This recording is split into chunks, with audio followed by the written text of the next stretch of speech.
고린도전서 15장 12절로 19절의 말씀을 가지고 우리 부활의 산 소망과 영원한 천국을 소망하며 하나님께 부활절 감사 예배로 영광 돌리기를 간절히 소망합니다. 아멘. 할렐루야. 아멘. 오늘은 우리 주님께서 사망 권세 죽음의 세력을 이기시고 무덤에서 다시 살아나신 부활주일 부활의 날입니다. 특별히 우리 주님은 부활의 첫 열매가 되셔서 예수 믿고 구원받은 우리도 나와 여러분도 모두가 부활된다고 하는 사실을 확실히 믿고 말씀 속에서 주님을 만나는 그 은혜가 있기를 소망합니다. 우리 주님은 고단의 한 주간을 지나고 이제 금요일날 십자가에 몸짓고 피 흘려서 이제 아리마다 요셉의 무덤에 빌려 장사 지내셨다가 오늘 아침 새벽에 죽음의 세력, 어둠의 세력, 마귀 권세의 세력을 이기고 부활하신 아주 좋은 귀한 은혜의 부활의 아침입니다.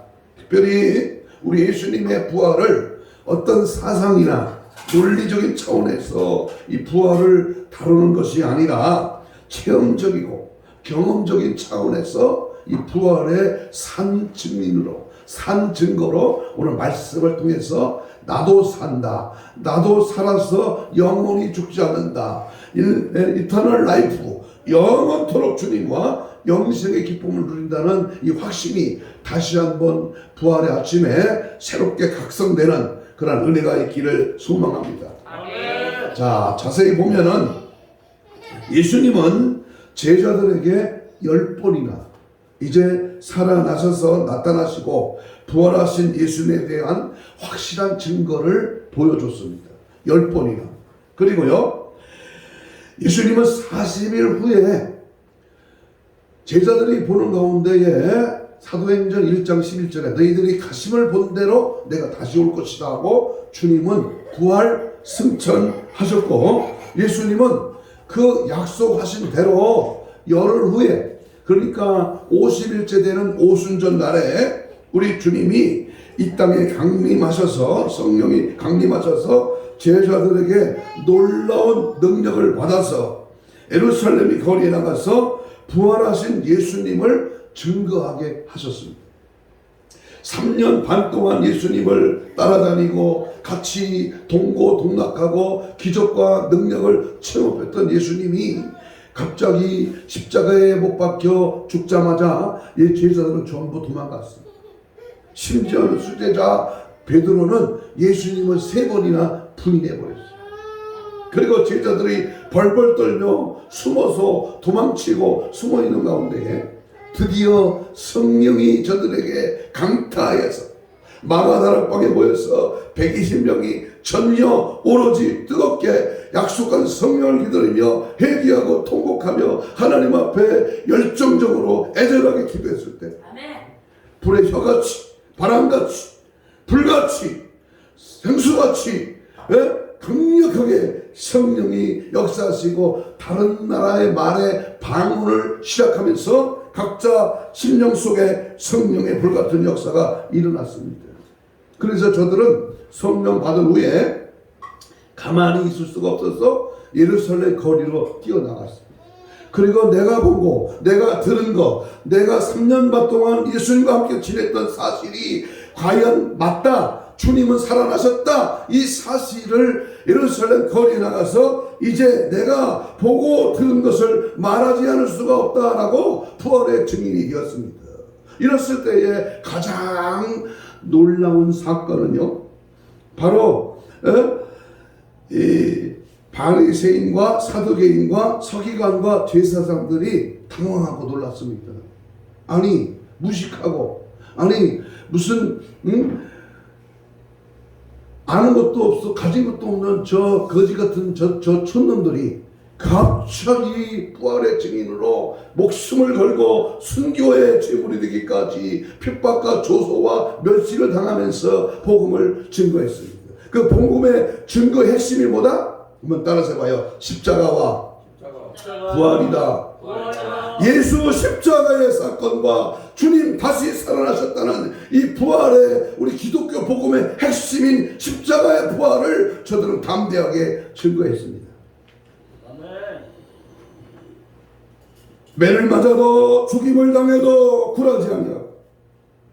예수님의 부활을 증거하다가 11명의 제자 모두는 순교를 당했는데, 베드로는 우리가 알다시피 이제 로마에서 십자가에 거꾸로 달려 순교를 당했고, 도마는 인도에서 힌두교도들에게 잡혀서 도끼로 찍혀서 순교를 당했고, 야고보는 예루살렘에서 목배임을 당하여 순교를 당했습니다. 목이 금방 잘라지면 얼마나 좋겠어요. 그리고 요한은 밤모섬으로 유배를 당하여 그곳에서 순교를 했습니다. 그토록 나약하고 의심 많았던 제자들이 부활의 메시지와 함께 생명을 내건 증인이 되었다고 하는 이 역사 속에서 우리는 무엇을 오늘 부활의 아침에 배워야 되고 내가 은혜를 받아야 될 것인가? 자, 제자들은요, 성령 받고 부활의 증인이 되어서 순교당했어. 근데 오늘날 많은 기독교인들이 부활은 알아, 십자가는 알아, 많이 들었어. 그런데 그 십자가의 부활을 체험하고 성령 받고 증인까지 되고, 증인이 뭐야? 바로 말투스, 순교라며, 순교. 바로 주님을 해서 죽는 이 사건까지 가야 되는 이 놀라운 사실 앞에 오늘 이 나라 이 민족을 향한, 이 지구촌을 향한 여러 가지 사건과 위기 속에서 우리는 진짜 예수 증인의 삶을 사는 그런 은혜가 있기를 축복합니다. 오늘 본문에 보면 우리가 깊이 깨달아야 할 것은, 오늘 사는 우리들도 교회 나와서 예배를 드리면서도 제자들과 같이 믿음이 없이 갈등할 때가 있다 없다? 응? 있습니다. 목사도 있고 부흥사도 있어. 우리 정강원 목사님도 아까 오면서 유튜브를 보니까 자기도 있었대야. 그런데 이 부활의 사건은 오늘 내가 그 부활 이후에 어느 날 부활의 영광에 참여할 모델이라고 하는 엄청난 소망에 있는 것입니다. 다시 말하면 이 부활의 신앙에 대해서 의아하거나 또는 막연해하는 분들이 있다면 오늘 확실한 부활을 우리 체험할 수 있기를 바랍니다. 오늘 아침에 우리 여기 뒷산에 개간하는 이 사장님이 요 강아지 밥 주려고 요 앞에 와서 이제 대화를 조금 나눴습니다. 마침 기회가 되어서 담배를 한 대 피더라고. 그래서 내가 그랬지, 오늘 무슨 날인지 아셔요? 그랬더니 모른대요. 오늘이 우리 기독교에서 가장 귀하게 여기는 부활주일이라고. 부활주일이 뭔지 아셔요? 그랬더니 그거야 뭐 예수님 어쩌고 그러더라고. 그래서 이 세상의 종교, 이 세상의 교주, 이 세상의 신은 다 죽었는데 유일하게 다시 살아나신 신, 바로 예수님이 살아나신 날을 기념하고 감사하는 예배가 오늘 부활주일이다 그랬어요. 그리고 나서 바로 딴 생각할까봐 우리 예배 드리러 들어오시죠 그랬어요. 내가 예배 드려야 됩니다. 오늘만큼은. 그랬더니요, 다음에 이 마귀는 차차 마귀는요, 다음에 오겠습니다. 다음에 예배 드리겠습니다. 그러더라고요. 뒷모습에 혀를 차면서 제가 교회 안에 들어왔습니다만은 보세요. 우리가 예수를, 이 부활의 주님을 믿어지는 거, 이게 그냥 믿어지는 게 아니에요. 성령이 믿어지게 해야 믿게 되는 줄로 믿습니다. 예수 부활의 역사를 믿을 때에 나도 산다고 하는 이 확신과 은혜가 임할 줄로 믿습니다. 그래서 오늘 이 시간에 이 애매하고도 불확실한 신앙에서 확신 있는 그런 믿음으로 변화되기를 축복하면서 우리 함께 말씀을 따라합니다. 예수 부활의 교훈. 다시 합니다. 예수 부활이 주는 교훈. 이런 말씀의 제목으로 함께 말씀을 함께 나누려고 합니다. 첫째로 예수 부활에 대한 이 증언.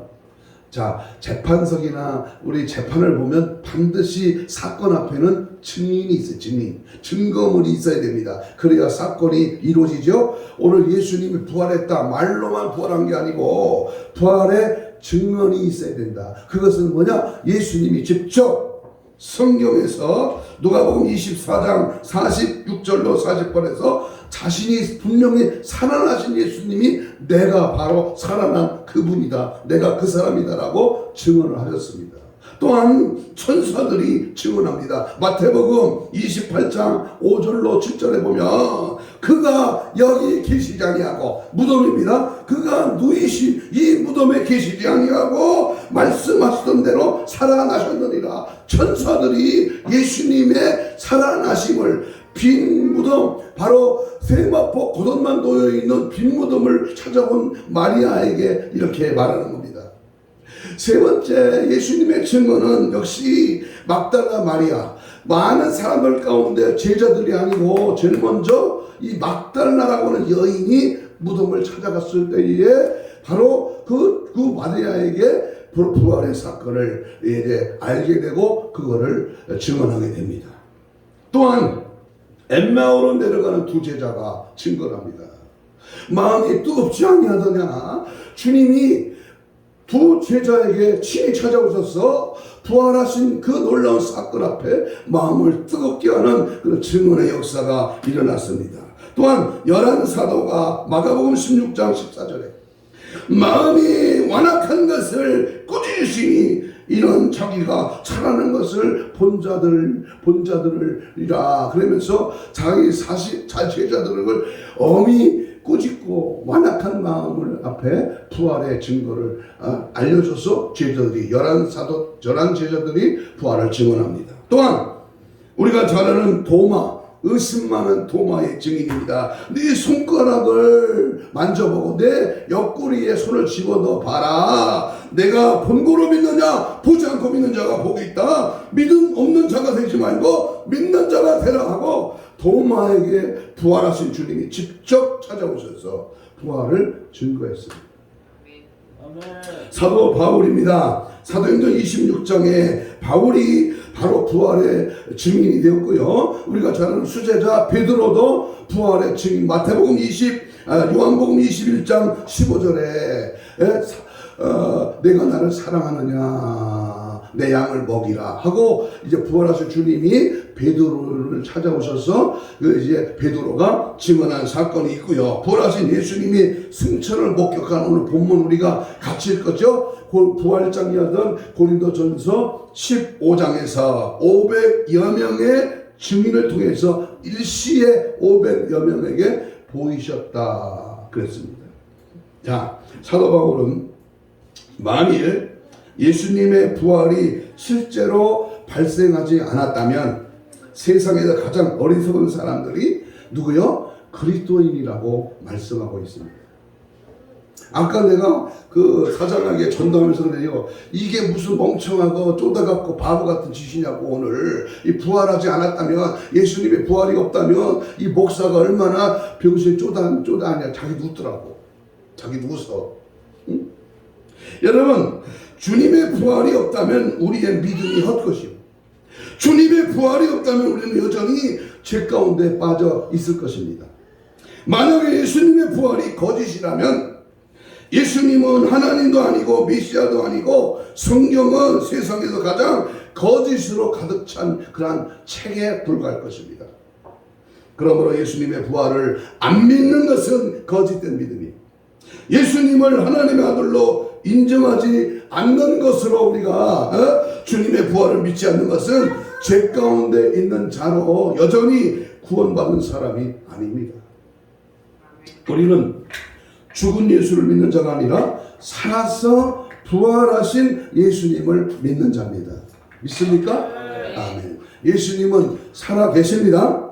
영으로 내 안에 오시고 오늘 예배 중에 임재하시고 우리가 믿음으로 아멘하고 고백할 때 우리 주님이 나와 영원토록 함께하는 줄로 믿습니다. 제자들은 사람이 평생 살면서 한 번 정도 볼까 말까한 기적을 시도 때도 없이 많이 보았지만 예수님이 하나님이라는 사실을 믿지 못했습니다. 더구나 예수님께서 십자가에 죽으시자 그들은 모두 예수님을 버리고 도망을 쳤고 베드로는 예수님을 모르는 자라고 부인까지 했습니다. 그러나 부활하신 예수님을 보자 드디어 예수님이 하나님이라는 사실을 확실히 알았던 거예요. 아멘. 예수님의 부활을 믿는 부활신앙은 곧 예수님이 하나님이라는 사실을 믿는 것입니다. 예수님을 믿는다는 것은 예수님이 하나님이심을 그분을 나의 주인으로 모신다는 것입니다. 아멘. 이것이 신앙의 기본이요 신앙의 출발입니다. 아멘. 그러므로 제자들과 초대교인들의 신앙의 출발은 바로 부활신앙이었다. 이 부활신앙입니다. 그 증거가 요한복음 2장 22절입니다. 죽은 자 가운데서 살아나신 후에야 제자들이 이 말씀하신 것을 기억하고 성경과 예수께서 하신 말씀을 믿었더라 그랬습니다. 예수님의 부활을 믿을 때에 우리 예수님이 하나님이시라는 사실을 믿을 수가 있고요, 예수님의 대속의 양으로서의 죽음도 믿을 수가 있으며 예수님의 재림도 믿을 수가 있는 것입니다. 그래서 예수님의 부활을 믿지 않는다면 그는 구원받은 자가 아닙니다. 예수님의 그 부활의 사건을 우리가 기억하면서 오늘 예수님의 부활과 나의 부활을 믿지 못한다면 세상에서 그가 가장 불쌍한 자가 되는 겁니다. 그래서 바울은 본문에서 이렇게 말씀하고 있는 것입니다. 오늘 본문 13절로 19절에 우리가 같이 읽었던 그 말씀이 오늘 우리에게 중요한 사실을 우리에게 입증해 주고 있습니다. 초대교인들과 주의 제자들은 예수님께 모든 것을 걸었습니다. 돈을 건 게 아니고 명예와 또는 자기 재미있는 취미와 인생 쾌락을 거는 게 아니고 나의 생명을 주님께 걸었다. 뭐 때문에? 부활신앙 때문에. 그래서 순교로 자신의 생명을 바친 겁니다. 왜 그랬느냐 하면은 예수님의 부활을 눈으로 보고 귀로 들었고 또 마음으로 확신했기 때문입니다. 죽은 자가 다시 살아나신다. 믿습니까? 나도 다시 살아난다. 믿습니까? 예수 믿을진데 다시 살아난다. 이 확실한 믿음을 가지기를 주의 이름으로 축복합니다. 사셨네 예수 다시 사셨네. 아멘. 우리가 두 번째로 예수님의 부활체는 몸과 영의 부활체입니다. 자, 좀 깊이 들어갑니다. 예수님의 부활체는 연속성이 있는 부활체다. 무슨 부활체다? 연속성이 있는 부활체다.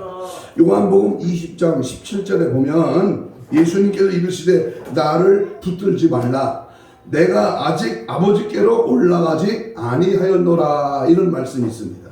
지금 막달라 마리아는 자신 앞에 부활하신 예수님이 너무 좋아서 예수님께 달라붙어서 놓지 않고 있는 것입니다. 만일 예수님이 유령이라면 이런 일이 불가능했을 것입니다. 주님의 부활의 몸은 부활 이전의 몸과 같은 몸이었다 그 말이에요. 다시 말합니다. 물리적인 면에서 지금 이 몸과 유부활체는 분명히 연속성이 있습니다. 마태복음 28장에 보면 다른 여인들이 예수님의 무덤에 왔다가 천사를 만나 예수님이 부활하셨다는 소식을 듣게 됩니다. 28장 9절입니다. 이르시되 평안하냐 하시거늘 여자들이 나아가 그 발을 붙잡고 경배하였다. 부활하신 예수님의 발을 붙잡았다 그 말입니다. 여기서 여자들이 예수의 발을 붙잡았다고 할 때의 원어에는 크라데오라는 뜻인데요, 이 뜻은 꽉 끼어놨다 그런 말입니다. 만약 예수님이 영이라면 끼어안을 수가 없는 것이죠. 이때 이 여인들이 끼어난 것은 예수님의 실제적인 다리를 꽉 붙잡았다 그 말입니다. 그들은 예수님의 발을 붙잡고 예수님을 경배했습니다. 다시 말하면 주의 부활의 몸은 부활 이전의 몸과 연속적으로 같은 것이었다. 요한복음 20장 20절에서는 예수님께서 도마와 및 제자들에게 못 박혔었던 손과 옆구리에 창자국을 보이시면서 부활을 믿으라고 하십니다. 여기서도 예수님의 이 몸의 창자국과 손의 못자국은 예수님의 과거의 몸과 부활체의 몸의 연속성을 증거하고 있는 것입니다. 누가복음 24장 39절에도 부활하신 예수님이 나타나셔서 하시는 말씀이 내 손과 발을 보고 나인 줄을 알라. 또 나를 만져봐라. 영은 살과 뼈가 없으되 너의 보는 바와 같이 나는 있느니라 그랬습니다. 다시 말합니다. 예수님의 부활체는 구워놓은 생선을 드실 수 있는 살과 뼈가 있는 몸으로서 부활 이전의 몸과 다를 바가 없습니다. 요한복음 21장 10절 이하를 보면 부활하신 예수님께서는 갈릴리 바다에서 제자들을 만나셨습니다. 예수님은 부활하신 몸으로 직접 숯불을 지피시고 그 위에 물고기를 얹으셔서 물고기를 구운 것입니다. 그리고 제자들과 함께 예수님께서는 생선을 같이 드셨습니다. 분명히 예수님의 부활의 몸과 부활 이전의 몸 사이에는 너무나 뚜렷한 연속성이 있습니다. 이 연속성 때문에 사람들은 예수님을 이전의 예수님으로 인식하는데 아무런 어려움이 없습니다. 그들은 예수님의 부활체를 보면서 이상히 여기거나 겁을 먹거나 사람이 아닌 어떤 유령처럼 생각한 적이 없습니다. 여전히 그들은 부활의 예수님을 알아보는 순간부터 과거의 예수님처럼 이야기를 나누었고 예전처럼 음식과 함께 먹었으며 예수님과 함께 일도 하고 시간을 나누었습니다. 이와 같이 우리도 주님 재림 시에는 부활체를 입게 될 때에 이 땅에서 만났던 사람들과 만나면서 음식도 먹고 대화를 나누고 그리고 이제 함께 과거에 이 땅에 가졌던 관계를 계속 유지할 것입니다. 이를 어떻게 아느냐? 부활의 첫 열매인 예수님의 부활을 체험하여 알 수 있는 것입니다. 우리의 몸은 영화롭게 변형되지 되겠지만 의식적으로는 누구인지는 자연스럽게 알게 될 것입니다. 예를 든다면 예수님께서 베드로와 요한과 야고보와 함께 어느 산에 변화산에 올라왔었을 때에 모세와 엘리야가 이야기를 나누는 장면을 이제 체험을 했는데요. 그때 예수님이 변형되었지만 제자들이 한눈에 예수님을 알아본 것과 같은 이치입니다. 우리 주님이 이 땅에 다시 강림하시는 날에 천년왕국 시대나 새하늘과 새 땅의 시대, 다시 말하면 천국에서나 우리의 영광스러운 부활체를 가지고 변형될 것이지만 의식적으로는 분명히 누구인지를 알게 된다고 말입니다. 이해가 되십니까? 다시 말합니다. 야, 아무개도 너도 천국에 왔네? 천국에 가면 3번 논란되죠? 아니 너도 천국에 왔어? 아니 나도 천국에 왔네?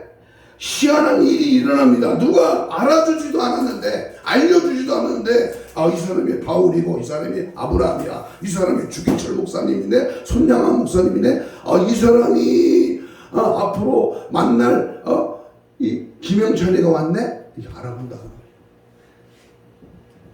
우리 여기 있는 여러분들이 천국에 가면 서로 알아본다 그러면 내가 2022년 부활주일날 아침에 함께 예배드린 것을 기억하니까 야 예수 사람께 와서 예배드렸네. 서로 과거에 있었던 일을 얘기하면서 알아본다 그 말이야. 근데 누구는 없네, 누구는 지옥 갔네, 누구는 남겨졌네 이런 말 들으면 됩니까 안 됩니까? 우리 서로 천국에서 서로 알아보고 성경에는 없는 말씀이지만 30대 가장 젊은 나이에 가장 온전한 몸으로 서로 부활체로 천국에서 알아볼 수 있도록 만나진다는 사실 믿으시기를 축복합니다. 두 번째, 예수님의 부활체는 시공간을 초월합니다. 20장 요한복음 20장 19절을 한번 찾아봐요. 나만 찾아서 읽으면 안 되고 같이 한번 찾아봐요. 요한복음 20장 19절. 요한복음 20장 19절입니다. 함께 읽겠습니다. 시작. 이 날 곧 안식구 첫날 저녁 때에 제자들이 유대인들과 두려워하여 모인 곳에 문들을 닫았더니 예수께서 오사 가운데 서서 이르시되 너희에게 뭐가 있는지다 평강이. 문을 닫았는데 주님이 들어오셨다고 말이야. 응? 분명히 육체는 가졌는데 아까 앞서서 말했죠. 몸과 육신은 분명히 다리를 만져보고 육신의 몸은 있는데 문을 통과해서 들어오셨다고 말이에요. 응? 마리아가 부둥켜 기도하고 손에 만질 수 있는 육체를 가졌고 눈에도 보이는 육체를 가지셨는데 제자들에게 처음 나타나셨을 때에 마치 육체가 없는 귀신같이 벽이나 장소를 순간 이동한 것입니다. 이것이 바로 우리가 부활할 때 입을 부활체입니다. 따라서 해봐요. 부활체. 우리는 무슨 슈퍼맨이 아니고 무슨 손오공처럼 구름을 타고 날아가는 게 아니라 주님이 나를 부활체로 만드셔서 나같이 92kg 되는 이 몸무가 뜬다 그 말이에요. 올라간다 그 말이에요. 그런데 이렇게 사람들이 눈에 보이듯이 이 사람도 올라가고 있네, 우리 딸도 올라가네, 우리 예신이도 올라가네, 이렇게 올라간다 그게 아니라 동시에 갑자기 호련히 눈 깜짝할 사이도 아닌 그 순간에 올라가는 거예요. 텔레비전에서 이렇게 보이듯이 이렇게 올라가는 게 아니라. 그러니까 보세요. 예수님의 부활체는 육체를 가지고 있었지만 이 땅에 속하지 않은 몸입니다. 중력의 법칙이나 생물학의 법칙이 예수님의 몸에는 적용되지 않고 있습니다. 그러면 예수님의 부활체는 생생한 현실이며 뼈와 살이 있으며 지금 우리가 입고 있는 이 몸과 분명히 같은 몸입니다. 믿습니까? 우리도 이렇게 육신의 몸을 입지만 살아있을 때 주님 오시면 우리도 부활체로 변화되어 랩처 끌어올림을 당한 공중에서 주님을 영접하고 우리가 천년왕국에 들어간다 그 말입니다. 믿기를 축복합니다. 세 번째, 성도의 몸은 어떤 부활체로 이제 변화되는가? 어떤 부활체로 변화되는가? 우리가 죽음에서 혹은 주님 강림하실 때에 우리의 몸은 새로운 몸으로 변화되는데 이것을 성도의 부활체라고 합니다. 고린도서 15장에는 자세히 부활체에 대하여 말씀하고 있습니다. 이 부활체는 다시 말하면 영광의 몸으로 우리가 어떻게 변화가 될까? 어떻게 암으로 죽었어. 근데 암 걸린 사람으로 부활체가 천국에서 부활체로 살까요? 아니잖아요. 응? 허리가 휘어버린 할머니가 꼬부랑 할머니가 천국에서도 꼬부랑 할머니로 있을까? 아니잖아요. 여기서 우리가 분명히 알 것은 예수님의 몸과 같은 부활체를 입는다는 겁니다. 예수님의 몸과 같은 부활체. 예수님은 33세에 돌아가셨잖아요. 30살에 부르심을 받았나요? 33세에 부르심을 받았나요? 알아요?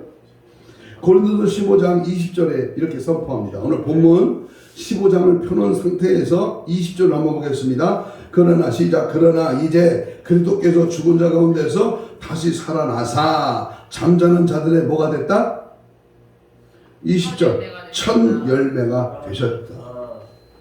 이 말씀이 뭐냐면 그리스도의 부활은 모든 부활의 첫 열매라 그 말입니다. 첫 열매라고 하는 것은 이스라엘 백성들에게 있어서 곡식을 추수할 때 하나님께 첫 열매를 드리는 개념입니다. 이때 첫 열매는 모든 다른 추수의 열매를 대표합니다. 다시 말하면 다른 모든 똑같은 것들 중에 처음 것이 첫 열매입니다. 그러므로 예수님의 부활은 앞으로 부활하게 될 우리 부활의 첫 번째 증거라고 하는 뜻이고 이 말은 그분의 부활체는 우리가 있게 될 부활체와 똑같은 종류의 것이다 그 말입니다. 그래서 사도 요한은 요한일서 3장 2절 3절에서 사랑하는 자들아 우리가 지금은 하나님의 자녀라 장래에 어떻게 될지는 아직 나타나지 않으리하으나 그가 나타나시면 우리가 그와 같이 같은 줄을 아는 것은 참모습 그대로 볼 것이기 때문이니 주를 향하여 이 소망을 가진 자마다 그의 깨끗하심이 자기를 깨끗하게 하느니라 그랬습니다. 첫 열매라는 단어를 통해서 우리는 예수님의 부활 이전에는 그 누구도 절대로 부활의 영광의 몸을 입은 적이 없었다는 사실을 알 수 있습니다. 그러므로 예수님께서 제일 처음으로 부활체를 입으셨고, 그리고 예수님 재림 시에 주의 백성들도 똑같은 종류의 부활체를 입게 될 것이라는 것을 여기서 입증해 주는 겁니다. 다시 말하면 예수님은 성경대로 죽으셨고, 예수님은 성경대로 다시 살아나셨고, 예수님은 부활의 첫 열매가 되셨다. 그러니까 우리도 다시 죽고 다시 살며, 나도 예수님의 첫 열매의 부활처럼 우리도 부활체로서 영원히 산다, 그 말입니다. 두 번째, 이 영광스러운 부활체로 변화가 됩니다. 오늘 본문 15장 우리 14절로 17절에 보면 분명히 우리 주님께서 호령과 천사장의 소리와 하나님의 나팔 소리로 치니 하늘로부터 강림하시리니 그리스도 안에서 죽은 자들이 먼저 일어나고 그 후에 우리 살아남은 자들도 그들과 함께 구름 속으로 끌려 올라 공중에서 주를 영접하게 되리니 그래 우리가 항상 주와 함께 있으리라. 51절 우리 읽겠습니다. 15장 51절 중요한 말씀입니다. 한번 읽겠습니다. 15장 51절 고린도 전서입니다. 시작. 보라 내가 너에게 비밀을 말하노니 우리가 다 잠잘 것이 아니요 마지막 나팔의 순식간에 호령이 다 변화하니 나팔 소리가 나면 죽은 자들이 썩지 않을 것을 다시 살아나고 우리도 변화되리라. 이 썩을 것이 반드시 썩지 않을 것으로 있겠고 이 죽을 것이 죽지 아니함을 입으리로다. 마지막 나팔이 울릴 때, 여러분 이 마지막 나팔을 우리는 잘 귀담아 들어야 됩니다. 우리가 몇 달 전에 하나님 마지막 나팔 소리라는 말씀을 전한 적이 있습니다. 이 마지막 나팔 소리, 다시 말하면 천사장의 호령 소리와 하나님의 나팔로 우리 주 예수 그리스도께서 하늘로 쫓아 이 땅에 강림하실 때에 그리스도 안에서 죽은 자들이 먼저 첫째 부활입니다. 첫째 부활이 없이 천년왕국이 없습니다. 첫째 부활에 먼저 죽은 자가 일어날 것이고 아직 죽지 않고 살아있는 사람들은 그냥 그대로 공중으로 끌려 올라갈 것입니다. 마지막 나팔에 순식간에 주의 백성들이 호령이 다 변화될 것이고 누가 먼저고 누가 나중이 아니라 한순간에 다 변화된다. 그런데 변화되지 않고 남는 자가 있어. 불쌍한 자죠. 주 안에 있는 모든 사람들이 눈깜짝 사이에 다 신령하고 아름다운 영광의 새로운 몸을 입게 될 것입니다. 자, 그래서 부활의 몸을 입은 후로는 영원토록 죽음이라는 것이 있을 수가 없습니다. 그것이 새하늘과 새 땅에서 이루어진 영생 천국과 영벌 지옥을 말하는 겁니다. 그 계시록 21장에 나오죠. 그래서 새로운 육체의 몸은 다시는 죽지 않는 불멸의 몸이기 때문에 우리는 영원토록 영생한다. 그러므로 사망이 완전히 소멸되고 죄의 저주는 완전히 제거된 채 그리스도인들에게는 영원한 승리만이 남게 되는 줄로 믿습니다. 아멘. 이 날이 있기 때문에 여기 있는 목사는 생명을 걸고 예수를 전했고 예수와 함께 살았고 지금까지 30년이 넘도록 목회를 하고 비록 숫자는 많지 않지만은 내가 앞으로 갈 천국의 나의 본향, 영원한 천국의 영생의 나라, 영원토록 살 하나님의 상급과 하나님의 그 놀라운 역사가 있기 때문에 오늘도 쉬지 않고 예수 부활의 영광에 동참하고 그 주님을 증거하고 그 주님과 함께 사는 줄로 믿습니다. 아멘. 고린도전서 15장 42절로 44절에 보면 예수님의 부활체는 또는 우리가 있게 될 부활의 특징을 설명하고 있는데요. 성도의 부활체는 신령한 몸이다. 신령한 몸. 이 부활체는 썩지 않고 영광스럽고 강하고 신령합니다. 예수님께서 다시 살아나신 것은 나사로가 죽었다가 예수님 나흘 만에 다시 살리잖아요. 나사로야 나오너라. 죽음 앞에 예수님의 명령의 목소리가 들려질 때 만약 어떤 사람이 그래요. 이 공동묘지에서 죽은 자여 나오라 그랬으면 공동묘지에 수천 명이 동시에 나올 뻔했대. 근데 나사로의 이름을 딱 지명하면서 나사로야 나오너라. 그러니까 나사로가 수고를 동인채, 배를 동인채 걸어 나왔잖아요. 그런데 이 나사로는 몇 년을 더 살았지는 모르지만 다시 죽었어.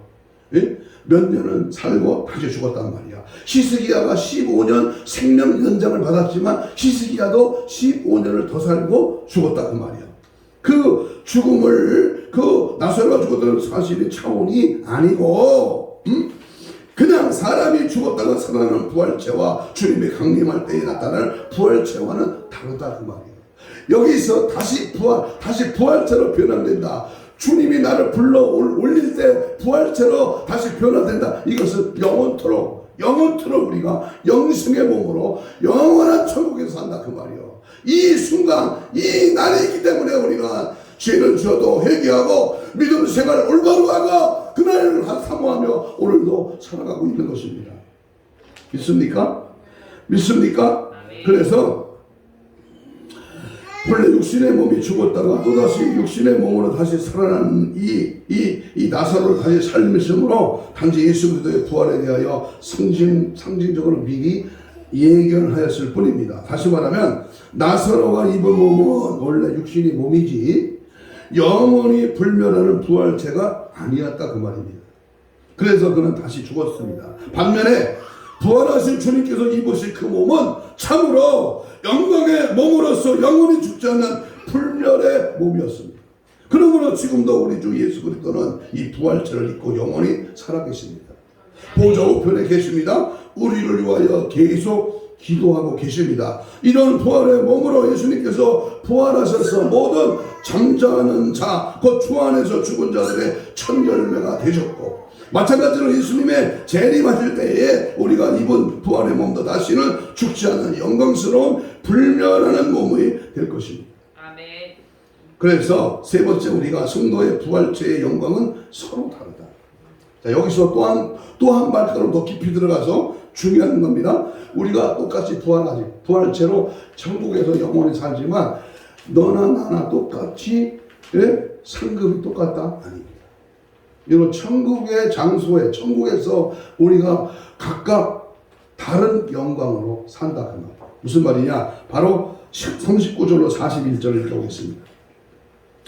고린도전서 15장 39절입니다. 시작. 육체는 다 같은 육체가 아니니 하나는 사람의 육체요 하나는 짐승의 육체요 하나는 새의 육체요 하나는 물고기의 육체라. 하늘에 속한 형체도 있고 땅에 속한 형체도 있으나 하늘에 속한 것의 영광이 따로 있고 땅에 속한 것의 영광이 따로 있으니 해의 영광이 다르고 달의 영광이 다르며 별의 영광도 다른데 별과 별의 영광도 다르다. 달도 별도 해도 별과 별 사이에도 영광이 다르다. 이게 무슨 말이야? 땅에 속한 형체라는 말은 사람, 짐승, 새, 물고기로 표현되어 있는데요. 자, 중요합니다. 이 말씀. 이런 부활체는 천년왕국일 때 다스림을 받는 자를 의미합니다. 천년왕국에 대해서도 이제 말씀을 깊이 이제 나눌 때가 있습니다. 자, 그런데 다스림을 받는 자가 있고요. 다스리는 자가 있어. 천국에 가면, 이제 천년왕국에 들어가면, 자, 보세요. 하늘에 속한 형체라는 말은 해나 달이나 별이나 그리고 별과 별이라는 표현으로 표현하고 있는데 이것은 천년왕국의 때에 왕노릇할 영광스러운 부활체로 변형이 된다. 그러니까 왕노릇하는 자가 있고, 자 보세요. 천년왕국에서는 왕노릇하는 자가 있고 왕노릇의 다스림을 받는 백성이 있어. 왕이 있으면 백성이 있잖아요. 그런데 만왕의 왕이신 예수님이 모든 왕의 대표적인 왕이고 나머지 왕노릇하는 자는요 분봉왕이야. 분봉왕. 다시 말하면 충청도, 경상도, 전라도 이렇게 도별로 담당하는 도지사가 있는 것처럼 천년에도요, 천년왕국에도 만왕의 왕은 예수님이고 그리고 분봉왕으로 고을을 다스릴 권세를 받는 그런 자가 있고 그 고을 분봉화 밑에 백성들이 있다 그 말이야. 그래서 여기 별의 영광, 달의 영광, 해의 영광이 다르다고 표현을 합니다. 무슨 말이냐면은 주님 앞에 큰 일을 한 신앙의 거부는 천년왕국 시대에 해같이 빛난 영광체로 부활했기에 땅의 형체를 가진 자나 달이나 별의 영광을 가진 자의 감히 얼굴을 들어 바라볼 수 없습니다. 옛날에 왕이 서민들을 이렇게 행차할 때 서민들이 감히 고개를 들지 못하고 왕이 행차하신다 그러면 바짝 길가에서 엎드려 있는 모습을 우리가 볼 수 있었을 것입니다. 그와 마찬가지로 달이나 별의 영광체도 부활한 자는 해의 영광을 부활한 자는 감히 쳐다볼 수 없을 정도. 그러니까 귀양지사 예수 믿을 때는 뭐가 돼야 돼요? 왕노릇하는 왕의 권세를 가져야 돼요. 그러면 이 땅에서 어떻게 살아야 돼요? 쪼다같이 못 배우고 못 가지고 못 먹고 병신 취급해? 그게 아니야. 그 차원이 아니야. 이 땅에서의 문제가 아니라 내가 하늘나라에서 차지할 이 당당한 해외 영광을 받을 수 있는 그 사람이 되게 되면 이 땅에서 어떻게 살아야 돼요? 그렇게 살 수 있도록 하나님 앞에 생명 걸고 순교하고 복음을 위해서 충성하고 예수를 위해서 핍박을 받으며 절대 주님 앞에 타협하지 아니하고 마귀와 타협하지 아니하고 예수 중심으로 십자가 중심으로 부활의 증인으로 산 증인의 삶으로 살아가는 그러한 뜨거운 열정과 믿음을 갖는 그러한 자가 차지하는 겁니다. 나는 천국 가서 제일 먼저 만나볼 사람이 최권동 목사님이야. 최권동. 한국에 70개 교회를 세웠고 새벽 4시 반에 평양성에 예수 천당 불신지옥을 외쳤던 이 최권동 목사. 신학교도 4년 만에 남들은 다 졸업했는데 4년 후에 졸업했대. 전도하느라. 그런데 하늘나라 가보면 최권동 목사님의 집이 어마어마한 거야. 어떤 사람은 초가집에 잠바 하나 걸려있는 부흥사들이 말하는 개털모자 쓴 꽃밭에서 물이나 주는 그러한 신세로 천국에서 사는 것이 아니고 대궐에 눈치기로 사는 게 아니고 큰 황금집 대궐집에 만왕의 권세와 종들을 부리는 그러한 영광의 해와 같은 왕노릇하는 그러한 주인공이 되는 것. 그래서 천국에서도 급이 달라. 그러니까 내가 평신도고 내가 아무것도 배운 게 없어 가진 게 없어. 그러나 하나님 앞에 상급을 위해서 하나님이 받을 영광의 그날을 바라보면서 이 땅에서 값지게 투자하는 거요. 그날을 바라보면서 인생이 길면 80년 90년 100년이야. 그러나 하나님 나라는 무한대 영원토록 사는 거야. 그날을 바라보면서 오늘도 희생하고 오늘도 주님 위해 죽고 오늘도 믿음으로 살고 오늘도 말씀 따라가는 거야. 육신의 이 고기 덩어리 3만 원어치도 안 돼.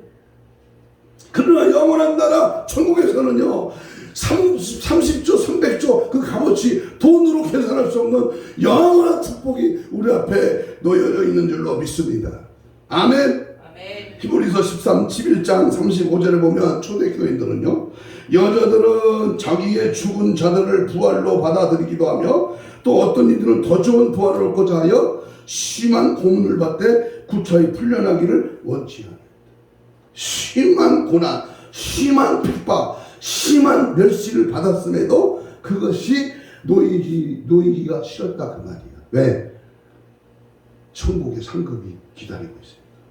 그래서 순교하는 거예요. 그래서 주를 위해 사는 거예요.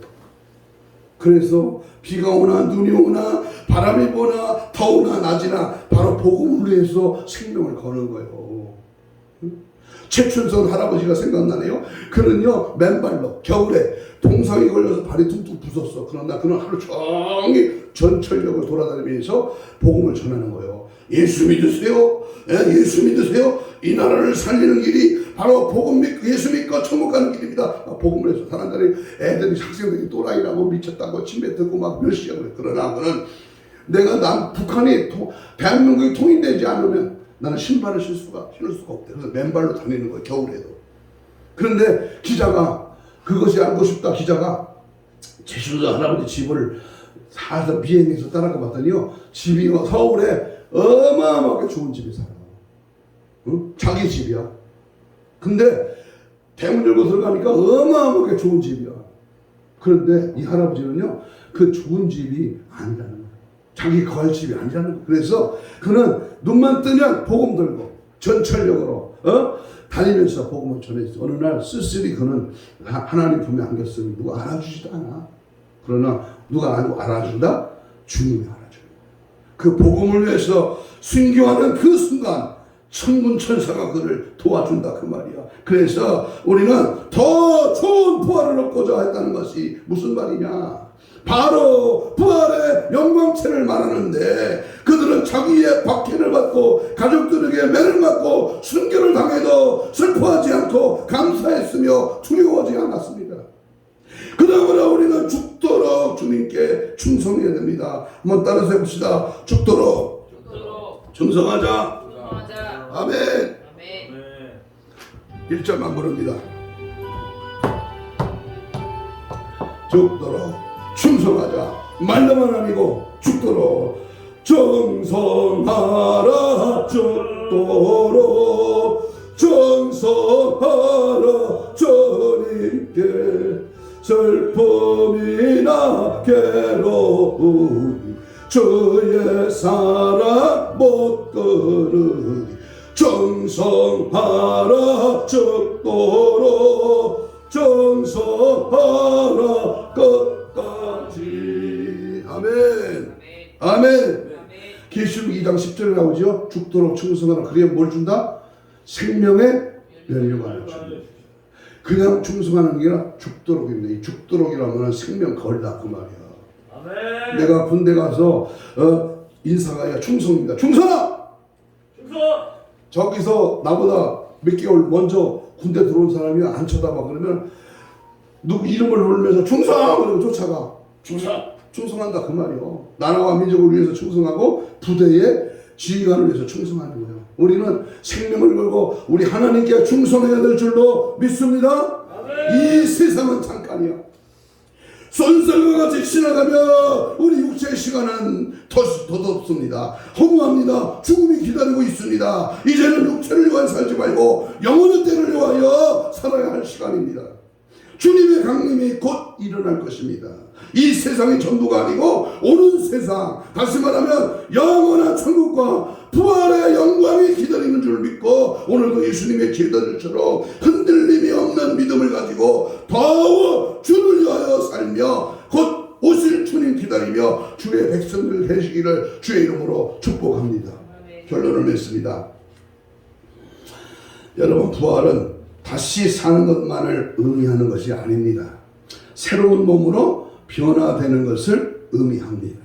예수님이 다시 오실 때 우리는 새로운 몸으로 변화됩니다. 죽지 않는 모습으로, 썩지 않는 모습으로, 영광스러운 모습으로 변화가 됩니다. 우리가 예수님을 믿음으로 부활의 새 몸을 입게 됩니다. 우리는 예수님 안에서 충만한 기쁨과 영원한 즐거움을 누립니다. 스데반은 돌에 맞아 죽었어요.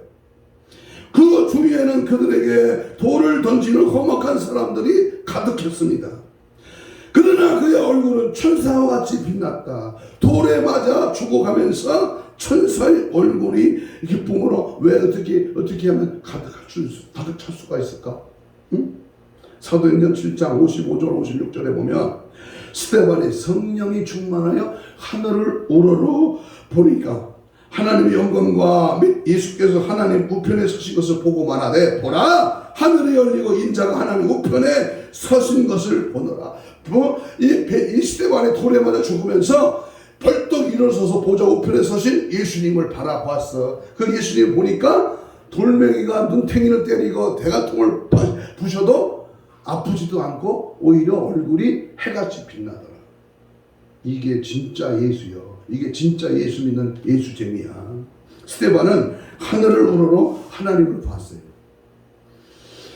하나님 우편에 서신 부활의 주님을 봤습니다. 그때 죽는 그 순간에는 너무나 행복했습니다. 우리는 믿음의 안경이 필요합니다. 믿음의 렌즈를 껴야 됩니다. 말씀의 안약을 가지고 보이지 아니하는 눈에 넣어야 됩니다. 히브리 11장 27절에 믿음으로 애굽을 떠나 왕의 노함을 무서워하지 아니하고 곧 보이지 아니하는 자를 보는 것 같이 하여 참았다 그랬습니다. 뭘 더 먹어야 맛있습니까? 뭘 가져야 더 풍요롭습니까? 어디를 가야 어디 가서 송탄 나이트 클럽에 가서 몸을 흔들어 봐야 기분이 좋겠습니까? 아니면 노래방 가서 35,000원짜리 노래방 가서 1시간을 노래를 불러봐야 기분이 좋습니까? 들로 산으로 바닷가로 오늘 좋은 봄의 계절에 벚꽃 구경 가야 기분이 좋겠습니까? 바닷가를 산책해야 좋습니까? 이것은 우리 눈에 보이는 것은 잠깐이다. 여러분, 영원한 세계, 영원한 나라 모세는 믿음으로 보이지 않는 하나님을 보는 것 같이 하여 고난을 참았습니다. 여러분, 모세는 믿음의 눈으로 육신의 눈에 보이지 않는 하나님을 봤어요. 다윗도 믿음으로 보이지 않는 하나님을 항상 보았습니다. 하나님의 말씀을 묵상함으로 믿음의 안경을 맞추어서 영원에 살아계신 우리 예수님을 볼 수 있기를 축복합니다. 오늘 교회에 오실 때 여러분 무슨 마음을 가지고 오셨습니까? 오늘 적은 숫자지만 유튜브를 보는 당신은 무슨 마음으로 이 말씀에 주목하고 계십니까? 예수 부활했으니 할렐루야 할렐루야 만인 찬송하여라 천사들이 즐거워 할렐루야 기쁜 찬송 부를지어다. 노래만 입으로 하지 말고 1년에 한 번 쓰고는 이 부활절에 감정적으로 할렐루야 부르지 말고 1000만이 모이자고 광화문에 모여서 할렐루야 하나님께 모여 예배를 드리지만 진정으로 나 개인이 부활의 주님이 내 안에 계시는가 그 말이에요. 너도 죽으면 너도 순교당하면 너도 주를 위하여 죽기를 충성하고 결단하면 나도 천국 간다. 천국에서 영원히 산다는 이 확신과 이 믿음이 우리 숫자에 매료당하지 말고 내 자신이 하나님 앞에 예수 없는 예배를 드리지 말고 오늘부터는 부활하신 예수님을 꽉 붙잡고 사시기를 바랍니다. 그리고 이제 어떤 형편 어떤 이유에서든지 간에 기쁨의 예수, 생명의 예수, 소망의 예수, 부활의 예수와 함께 여러분의 생활 현장에서 날마다 승리하시기를 예수 그리스도의 이름으로 축복합니다. 기도하겠습니다. 이 시간 들으신 말씀을 우리가 생각하면서 한 2분 동안만 주님 부활의 산성을 가지고 날마다 증인의 삶을 살게 하여 주옵소서. 반드시 부활체인 영광의 몸으로 변화되어 짝퉁신앙이 아니라 부활의 주인공으로 승리하게 하옵소서. 예수 부활이 내 부활이요 예수 생명이 내 생명이요 우리 모두는 부활의 영광에 동참함으로 흠과 티가 없이 보존되게 하옵소서. 주님 맞이할 거룩한 신부단장으로 무장되게 하옵소서. 주여를 부르면서 딱 2분 동안만 우리 같이 주여 삼창하면서 우리 기도하겠습니다. 주여 주여 주여 예수 부활 내 부활 예수 생명 내 생명 주님은 사망 권세를 이기시고 부활하셨습니다. 그 부활한 주님을 우리 마음에 영접하고 예수와 함께 동행하며 예수를 증거하며 예수 그들의 생명을 바치고 예수에 대한 나의 삶 예수 그들의 영한 뜨거운 마음 믿음의 결단 확실한 믿음으로 날마다 예수 증인의 삶을 살아가게 하여 주옵소서. 아버지 하나님의 거룩과 진리의 성령에 붙들려 쓰임받게 하시고 날마다 내 형편과 처지와 내 모습 내 모든 의지를 다 주 앞에 맡기고 주님도 주님 말씀 주의 영광 주님의 뜻대로 예수 생명으로 예수 생애를 재현하고 예수 그리스도를 바라보고 예수 십자가를 의지하면서 믿음으로 달려가기를 원합니다. 말씀 안에 거하기를 원합니다. 부활의 산성함과 영광을 바라보며 순교하는 재물에 그 경지 이르기까지 죽도록 충성하는 아름다운 믿음의 행보가 이어지도록 오늘도 승리 날마다 예수 승리로 살아가는 은혜의 삶을 허락하여 주옵소서. 함께 하시고 은혜 주시고 능력 주시고 성령의 불같은 역사와 은혜가 넘쳐나더라 채우시고 함께하여 주시옵소서. 감사하며 예수님 이름으로 기도합니다. 가슴에 손을 댑니다. 아픈 분은 아픈 분의 손을 얹습니다. 이 시간 주님의 거룩하신 은혜와 성령의 역사 앞에 믿음으로 손을 얹었습니다. 주님 채찍의 말씀으로 나아버리면 주께서 친히 손을 얹으사 이 시간 예수의 피의 권세와 능력으로 깨끗한 받을지어다. 깨끗한 받을지어다. 사지 백자 5장 6부 너희 마음과 심령과 또는 모든 혼과 영의 모든 부분에 모든 육체의 질병은 떠나갈지어다. 힘줄과 근육과 세포와 조직과 마디와 연골과 피부는 정성은 회복될지어다. 회복될지어다. 부활의 산소만과 믿음으로 승리할 수 있기를 원합니다. 흑암의 세력, 죽음의 세력, 병마의 세력은 예수 이름으로 떠나갈지어다. 떠나가라, 떠나가라, 떠나가, 떠나가, 떠나가라. 예수 이름으로, 예수 이름으로 다 떠나갈지어다. 떠나갈지어다. 떠나갈지어다. 떠나갈지어다. 떠나갈지어다. 떠나가라. 오직 예수, 오직 성령, 오직 부활의 영광으로 늘 승리하도록 은혜 베풀어 주시옵소서. 함께 하시고 은혜 주심 믿고 감사하오며 예수님 이름으로 기도하옵나이다. 아멘. 161장